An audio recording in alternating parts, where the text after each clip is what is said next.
കഴിഞ്ഞ 5 കൊല്ലക്കാലം കൊണ്ട് ഈ കേരളത്തിലെ ഗവൺമെന്റിനെ ഉപയോഗപ്പെടുത്തിക്കൊണ്ട്, ഭരണത്തിന്റെ സൗകര്യങ്ങൾ ഉപയോഗപ്പെടുത്തിക്കൊണ്ട് ഈ പാർട്ടിയുടെ പാലക്കാട് ജില്ലയിലെ പല നേതാക്കന്മാരും നടത്തിയ തോന്നിവാസങ്ങൾ, ഒരിക്കലും നീതീകരിക്കാൻ സാധിക്കാത്ത തോന്നിവാസങ്ങളുണ്ടല്ലോ, അഴിമതി ഉണ്ടല്ലോ, അതൊക്കെ ആകെ വിശദീകരിക്കാൻ ഞാനിവിടെ ആഗ്രഹിക്കുന്നില്ല. ഒരു കാര്യം സതീശൻ പറഞ്ഞപ്പോൾ നമുക്ക് മനസ്സിലായി. ലോക്കൽ സെക്രട്ടറിയുടെ തെരഞ്ഞെടുപ്പ് പാലക്കാട് ജില്ലയിൽ എങ്ങനെയാണെന്ന് സതീശൻ പറഞ്ഞല്ലോ. കണ്ണു കുടിച്ചിരിക്കുമ്പോ തീരുമാനിക്കുക നിന്നെ സെക്രട്ടറി ആക്കാം. ഈ അവസ്ഥയിലേക്ക് കമ്മ്യൂണിസ്റ്റ് പാർട്ടി എത്തുകയാണ്. അഴിമതി, സ്പിരിറ്റ് കച്ചവടം, ഉത്തരവാദപ്പെട്ട പാർട്ടി സ്ഥാനത്തിരിക്കുന്ന ഒരാൾ സ്പിരിറ്റ് കേസിലെ പ്രതിയായിട്ട് വരികയാണ്, ഒന്നാം പ്രതിയായിട്ട് വരികയാണ്. ഈ അനീതിക്കും അധാർമികതയ്ക്കുമെതിരായി ശബ്ദമുയർത്തിയവർ, പാർട്ടിക്കകത്ത് നിന്ന് ശബ്ദമുയർത്തിയവർ, വിട്ടുവീഴ്ചയില്ലാതെ ഇതിനെതിരായി പൊരുതിയവർ, ആ നിലപാടെടുത്തതിന്റെ പേരിൽ ശരിക്കു വേണ്ടി, ഒരു ശരിയായ പാർട്ടിക്ക് വേണ്ടി നിലപാട് സ്വീകരിച്ചതിന്റെ പേരിൽ നടപടിയെടുക്കപ്പെട്ടവർ, സസ്പെൻഡ് ചെയ്യപ്പെട്ടവർ, പിരിച്ചുവിടപ്പെട്ടവർ, പാർട്ടിയിൽ നിന്ന് പുറത്താക്കപ്പെട്ടവർ, തരം താഴ്ത്തപ്പെട്ടവർ, എന്തിനധികം പറയണം, ചെയ്തു വന്നിരുന്ന ജോലിയിൽ നിന്ന് പിരിച്ചുവിടപ്പെട്ടവർ, അവരുടെ രോഷപ്രകടനമാണ് ഈ കൺവെൻഷൻ. ഞാൻ ചുരുക്കി പറയാം, ഇവരാണ് ഈ കൺവെൻഷൻ പങ്കെടുത്തിട്ടുള്ളത്. ഒരു മാധ്യമ പ്രവർത്തകൻ എന്നോട് ചോദിച്ചു, ജോലി എന്നൊക്കെ പിരിച്ചുവിടുമോ? എന്നോട് ചോദിക്കുക, ജോലിയിൽ നിന്ന് പിരിച്ചുവിടുമോ?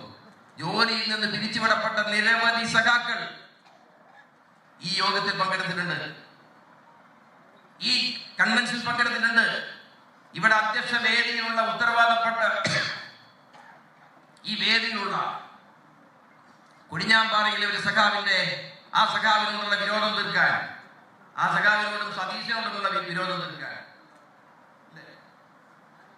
കൺസ്യൂമർ ഫെഡിൽ ജോലി ചെയ്തിരുന്ന സ്ത്രീയെ, ആ സഹോദരിയെ, സഖാവിന്റെ ഭാര്യയെ എത്രയോ ദൂരത്തേക്ക് സ്ഥലം മാറ്റിയാണ്. അവര് പറഞ്ഞു, ഞാൻ ഈ ജോലിക്ക് പോകുന്നില്ല.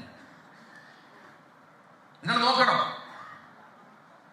ഏറ്റവും ശരിയായ രൂപത്തിൽ ജോലി ചെയ്തിരുന്ന മണ്ണാർക്കാട് റൂറൽ സർവീസ് കോപ്പറേറ്റീവ് ബാങ്കുമായി ബന്ധപ്പെട്ടുകൊണ്ട് നീതി മെഡിക്കൽ ലാബ്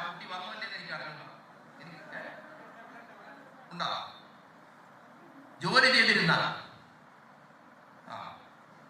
ആ പെൺകുട്ടിയെ ഭീഷണിപ്പെടുത്തി അവരെ അപമാനിക്കാൻ വേണ്ടി ശ്രമം നടത്തിയപ്പോ അതിന് തയ്യാറില്ല എന്ന നിലപാട് സ്വീകരിച്ചതിന്റെ പേരിൽ മാത്രം നാളെ മുതൽ ജോലിക്ക് വരണ്ട എന്ന് പറഞ്ഞ് അവരെ ജോലിയിൽ നിന്ന് പുറത്താക്കി.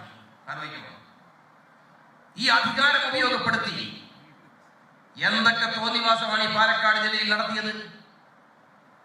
എത്ര പേര് ആ നടപടിയെടുത്തത്.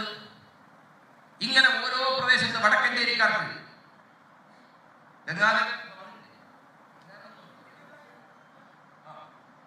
ഇവർക്കൊക്കെ ഒരുപാട് കഥകളും അനുഭവങ്ങളും പറയാനുണ്ട്.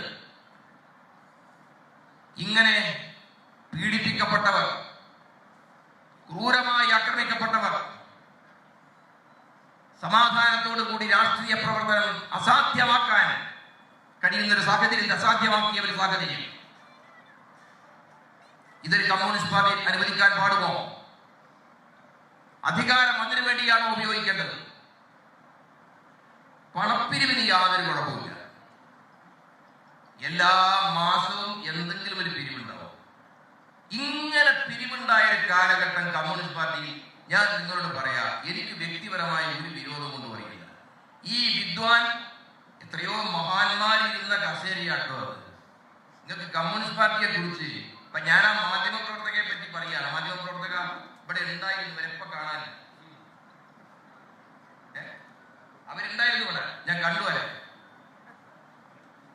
അവരുൾപ്പെടെയുള്ള ആളുകളോട് ഞാൻ പറയാ, ആരൊക്കെ ഇരുന്ന കസേര കമ്മ്യൂണിസ്റ്റ് പാർട്ടിയുടെ ജില്ലാ സെക്രട്ടറിയുടെ കസേര.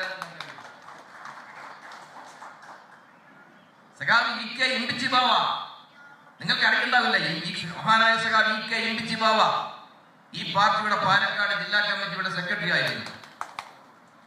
സഖാവ് എം.പി. കുഞ്ഞിരാമൻ മാസ്റ്റർ ഈ പാർട്ടിയുടെ പാലക്കാട് ജില്ലാ സെക്രട്ടറി ആയിരുന്നു. സഖാവ് പി.പി. കൃഷ്ണൻ സഖാവ് എം കെ കൃഷ്ണൻ, സഖാവ് ശിവദാസ മേനോൻ, സഖാവ് എം ചന്ദ്രൻ ഉൾപ്പെടെയുള്ള ജനകീയരായ നേതാക്കൾ ഇരുന്ന കസേരയിലാണ് ഒരു സ്പിരിറ്റ് കച്ചവടക്കാരൻ ഇരിക്കുന്നത്. അതിനെ ഞങ്ങൾ ചോദ്യം ചെയ്യണ്ടേ? ഞങ്ങൾ കാത്തിരുന്നു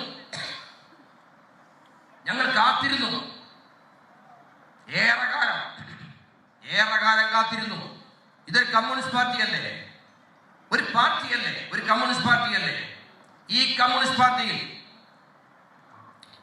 ഒരാരോപണം ഉന്നയിക്കപ്പെട്ടാൽ, ഒരു പരാതി കൊടുത്താൽ ആ പരാതിയിൽ ഒരു തീരുമാനം ഉണ്ടാകും എന്നല്ലേ പ്രതീക്ഷിക്കേണ്ടത്?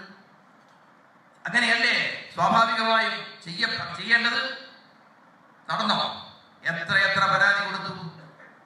മണ്ണാർക്കാടിന്റെ കൃത്യമായ കണക്ക് ഞാൻ പറയാം.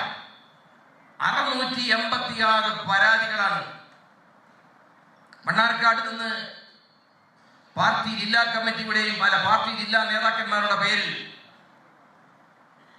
AKG സെന്ററിലേക്കും ഡൽഹിയിലെ AKG ഭവനിലേക്കും പ്രവഹിച്ചത്. ചിറ്റൂരിൽ നിന്ന് പ്രവഹിച്ചത് 400 ജില്ലാ പരാതികളാണ്. വടക്കഞ്ചേരിയിൽ ലോകത്തെവിടെയായാലും ഏത് സമയത്തും 24 വാർത്തകളും ഓഗ്മെന്റഡ് റിയാലിറ്റി പാക്കേജുകളും എക്സ്പ്ലെയിനറുകളും വിശദമായി കാണാൻ ഞങ്ങളുടെ യൂട്യൂബ് ചാനൽ നിങ്ങൾക്ക് സബ്സ്ക്രൈബ് ചെയ്യാം.